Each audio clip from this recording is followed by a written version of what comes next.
నిజ నిర్ధారణకు అంతిమ నిర్ణయం DNA టెస్ట్.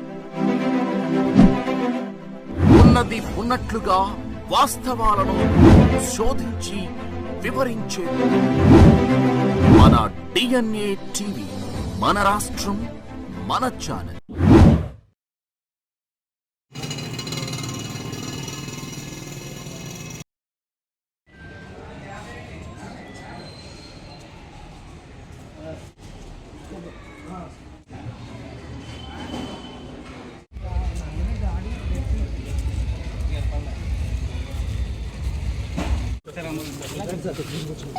బాబు ఫోటో తీసుకోండి, ఇది పడేదేటి తీసుకోండి బాబు.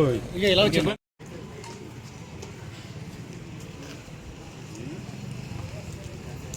662 105 113 005 042 674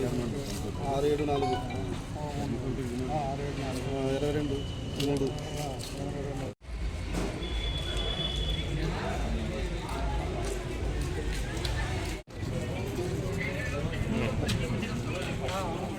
Rajahmundry ACB DSP, present Eluru incharge ఉన్నాను. ఈ నరసాపురం టౌన్ పోలీస్ స్టేషన్ సంబంధించి ఒక కేసు రిపోర్ట్ అయిందండి. అంటే నరసాపురం టౌన్ పోలీస్ స్టేషన్లో 6/2004 అని, ఇది 498 కేసు అండి. అందులో డబ్బులు డిమాండ్ చేస్తున్నారనేసి అందులో ఒక సాగర్ అని ఒక ఎక్యూజ్డ్ ఉన్నారు. ఆ కేసులో ఎక్యూజ్డ్ మా కేసులో ఫిర్యాదు అనమాట. ఆ కేసులో ముద్దాయిల విషయంలో కొంతమంది తీసేస్తామని, ఛార్జ్ షీట్ ఏమో వాళ్ళకి అనుకూలంగా పెడతామని చెప్పేసి గత 3 నెలలుగా అంటున్నారన్నమాట. ఈయన కూడా వాళ్ళ father police department head constable పనిచేస్తున్నారు. అంచేత లంచం ఇవ్వడం దానికి నచ్చలేదు. నచ్చక రిపోర్ట్ ఇవ్వడం, ఆ రిపోర్ట్ ఇచ్చిన తర్వాత మేము బేసిక్ ఎంక్వైరీలు చేసుకుని ఈరోజేమో ట్రాప్ చేసామండి. ట్రాప్ చేస్తే ఈరోజు ఏంటంటే వారు ఏంటంటే డైరెక్ట్గా తీసుకోకుండా వాళ్ళ డ్రైవర్ని తీసుకోమన్నారు. ఆ డ్రైవర్ డబ్బులు తీసుకుని వెహికల్లో పెట్టడం, వెహికల్ పెట్టిన తర్వాత మేము పట్టుకోవడానికి వెళ్ళినప్పుడు ఆ డబ్బులు వదిలేసి అక్కడ వెళ్ళిపోవడం జరిగింది. మేము ఎస్ఐ గారిని, తర్వాత మన హెడ్ కానిస్టేబుల్ రైటర్ గారు కూడా ఇందులో పాత్ర ఉందండి. ఎందుకంటే ఆయన ఫస్ట్ నుంచి కూడా నాకు 5,000 ఇవ్వండి, ఎస్ఐ గారికి 20,000 ఇవ్వండి అంటున్నాడు. ఆ రకంగానే ఈరోజు కేసు కూడా జరిగింది. 20,000 ఎస్ఐ గారికి కానీ 5,000 రైటర్ గారికి. అంటే మా కేసు వరకు ఇద్దరేనండి, ఎస్ఐ గారు రైటర్. ఈరోజు అనుకోకుండా వాళ్ళేమో ఇద్దరు తీసుకోకుండా థర్డ్ పర్సన్ తీసుకోమని చెప్పడం వల్ల అతను థర్డ్ అయ్యాడు. ఇంకెవరు ఉంటారు? Third person driver, vehicle driver Prasad అండి. ఎస్ఐ గారు డ్రైవర్ ప్రసాద్. కేసు అయితే 3 మీద ఉంటుందండి. మనకి అవన్నీ తెలియదండి. ఈ కేసు వరకు మనం ఎంక్వైరీ సాగర్ అండి ఆయన పేరు. అవన్నీ మరి మీరే యాక్టివ్ రోల్ ప్లే చేయాలి. ఇప్పుడు ఒక ఏసీబీ కాదండి, చాలా ఏజెన్సీలు ఉంటాయి. ఎస్పీ గారు ఉంటారు, ఎస్బీ ఉంటుంది, ఇంటెలిజెన్స్ ఉంటుంది, ఎన్ఫోర్స్మెంట్ ఉంటుంది, చాలా డిపార్ట్మెంట్లు ఉంటాయి. మీరంతా పౌరులంతా బాధ్యతగా ఉంటే అన్ని డిపార్ట్మెంట్ పనిచేస్తే పట్టుకుంటాయి. అన్ని ఏసీబీ పరిధిలో రావు. అవునండి, అవును. నా పేరు విజయ్.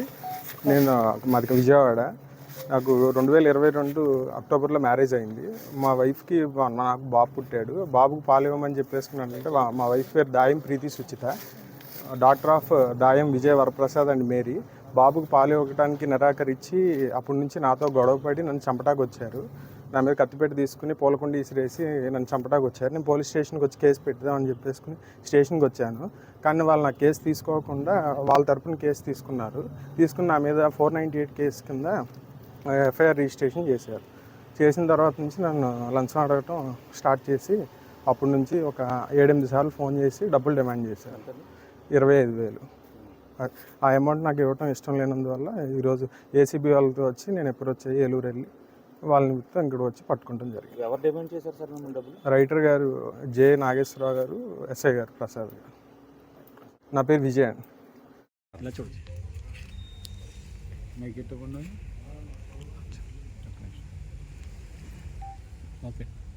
మీడియా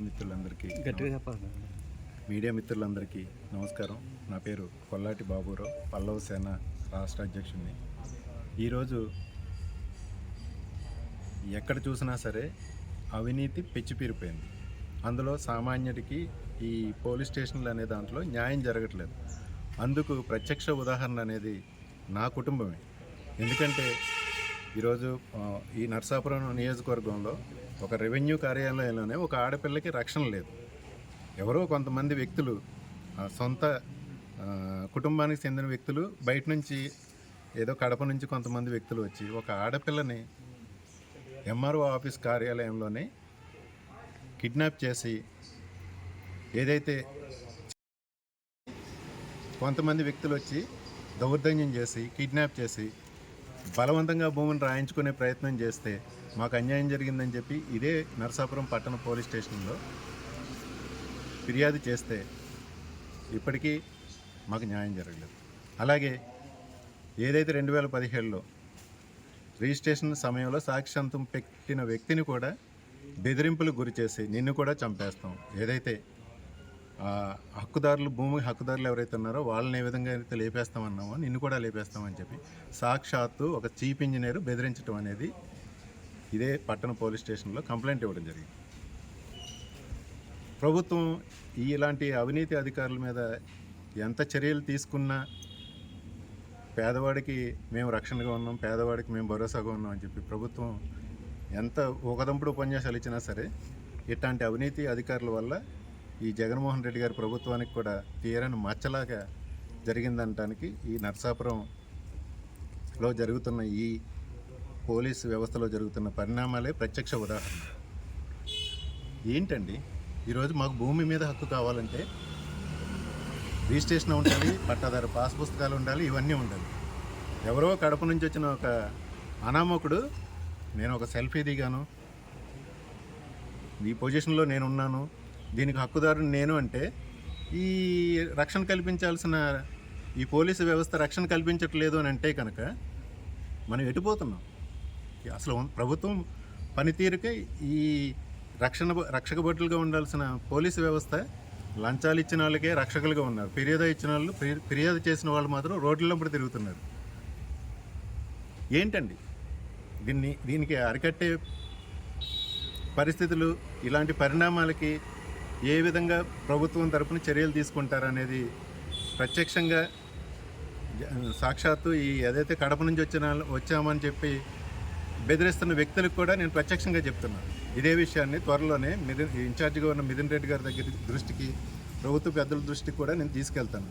నేను ఇదే విషయాన్ని మన సాక్షాత్తు ఈ నియోజకవర్గ ప్రతినిధిగా ఉన్న ముదినేని ప్రసాదరాజు దృష్టికి కూడా తీసుకెళ్ళాం.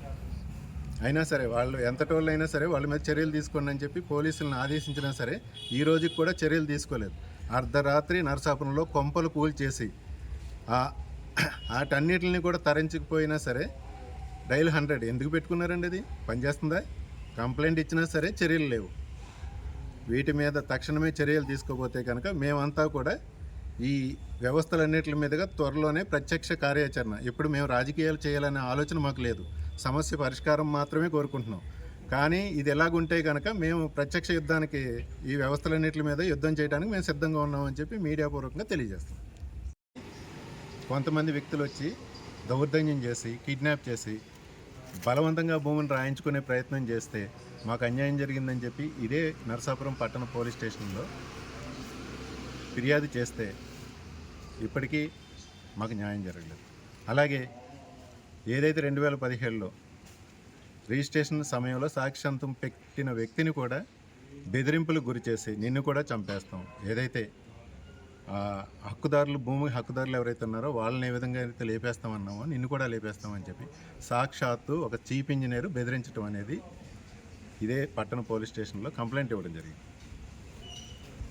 ప్రభుత్వం ఇలాంటి అవినీతి అధికారుల మీద ఎంత చర్యలు తీసుకున్నా పేదవాడికి మేము రక్షణగా ఉన్నాం, పేదవాడికి మేము భరోసాగా ఉన్నాం అని చెప్పి ప్రభుత్వం ఎంత ఒకదంపుడు ఉపన్యాసాలు ఇచ్చినా సరే ఇట్లాంటి అవినీతి అధికారుల వల్ల ఈ జగన్మోహన్ రెడ్డి గారి ప్రభుత్వానికి కూడా తీరని మచ్చలాగా జరిగిందనటానికి ఈ నర్సాపురంలో జరుగుతున్న ఈ పోలీసు వ్యవస్థలో జరుగుతున్న పరిణామాలే ప్రత్యక్ష ఉదాహరణ.